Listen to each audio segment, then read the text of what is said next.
Salut à tous, mes chers amis pêcheurs, et bienvenue sur ma chaîne.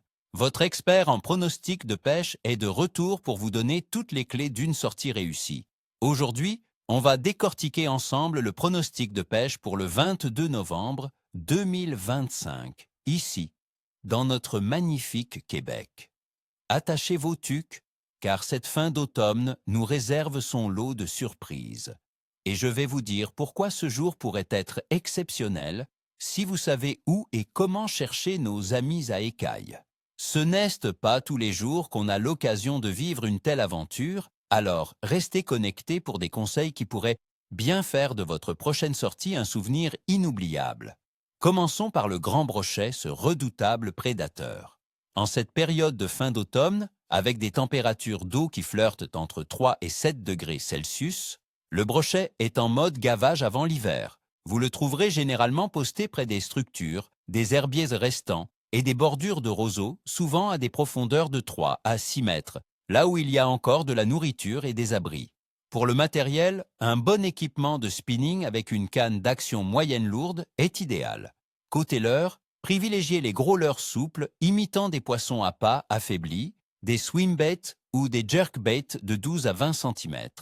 Animez lentement avec de longues pauses. Les couleurs naturelles comme le blanc, le gris ou le chartreuse sont souvent très efficaces, car la visibilité sous l'eau est réduite. Le doré jaune, notre pépite du Québec, est un poisson opportuniste qui profite de la baisse de température pour se nourrir. Vous le débusquerez dans des eaux plus profondes, entre 6 et 12 mètres, près des tombants, des plateaux rocheux ou des fosses. Le matin tôt et le soir sont les meilleurs moments, car il est plus actif dans l'obscurité. Pour le pêcher, la dandine verticale avec des petits ménés ou des leurres souples montés sur une tête plombée d'une quart à une demi-once sera votre allié. Des couleurs sombres ou naturelles comme le vert olive, le brun ou le noir sont de mise. N'hésitez pas à utiliser un poisson nageur à bavette longue, lentement traîné sur le fond. Cela peut provoquer des attaques agressives. Un petit truc. Les gigs avec des vers de terre ou des larves de moustiques peuvent aussi être très efficaces. Pour les aventuriers des grands lacs profonds, le touladi ou truite grise est le roi des abysses. En novembre, c'est un poisson d'eau froide par excellence. Cherchez-le sur les structures sous-marines, pics, au fond, bancs de sable ou falaises, à des profondeurs variant de 12 à 25 mètres, voire plus. La pêche à la traîne avec des cuillères ondulantes lourdes ou des poissons nageurs plongeants est une excellente technique. Vous pouvez aussi essayer la pêche à la jig verticale avec de gros jigs de 3/4 d'once à 1,5 once, agrémentés de morceaux de poisson à pas. Les couleurs argentées, bleues et vertes seront vos meilleurs amis dans ces profondeurs. Enfin, la perche chaude, la petite gourmande, est toujours présente et peut offrir une pêche très agréable, surtout si l'activité des gros carnassiers est plus faible. Vous la trouverez en banc, souvent près des quais, des structures rocheuses ou des bordures de roseaux, dans des profondeurs variant de 2 à 5 mètres, cherchant nourriture et protection. Utilisez des petits jigs avec des vers de terre, des larves de moustiques ou de petits power bait. La pêche à la dandine avec de petits flasheurs peut rapidement vous aider à localiser un banc. C'est une excellente option pour une pêche active et pour remplir votre seau. Parlons maintenant des conditions générales qui vont influencer notre journée de pêche. Pour le 22 novembre 2025 au Québec, nous nous attendons à une journée en partie nuageuse avec des températures fraîches, oscillant entre -5 et -1 degré Celsius, avec une sensation de froid autour de -6 degrés. Il y a une faible probabilité de neige légère, environ 10%, ce qui est typique pour cette période de l'année. Le vent soufflera de l'ouest ou du nord-ouest avec une vitesse modérée, entre 15 et 20 km par heure. Cette météo typiquement automnale, avec des températures stables mais froides et un vent modéré, ne devrait pas provoquer de changements drastiques dans le comportement des poissons, mais les incitera à rester plus en profondeur pour chercher des zones de confort thermique et de nourriture. La température de l'eau est cruciale. Dans nos lacs québécois, elle se situe entre 3 et 7 degrés Celsius. Dans le fleuve Saint-Laurent, Attendez-vous à des valeurs similaires, autour de 3 à 5 degrés.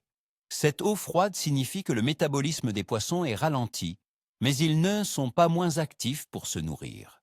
Ils chercheront les zones où la température est la plus stable, souvent plus profonde ou près des structures qui retiennent un peu de chaleur ou offrent un abri contre les courants froids. C'est ce qui explique pourquoi la pêche en profondeur sera souvent plus productive à cette période. Concernant la Lune, le 22 novembre 2025, nous serons en phase de premier croissant. La Lune sera éclairée à environ 4 ou 5% et aura 2 jours d'âge depuis la nouvelle Lune.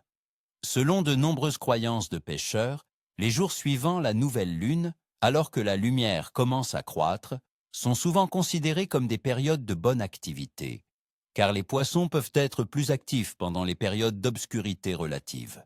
Cependant, avec un faible éclairage, l'influence sera modérée, mais la légère augmentation de l'illumination nocturne pourrait stimuler l'activité de certaines espèces, surtout les nocturnes comme le doré.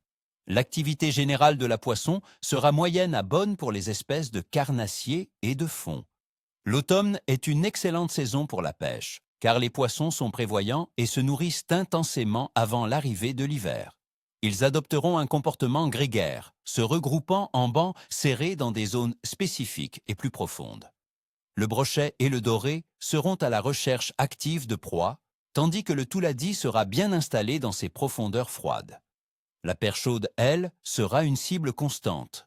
Le clévage sera bon pour les carnassiers actifs qui se préparent à liver, mais il faudra les chercher dans les zones profondes où ils se regroupent.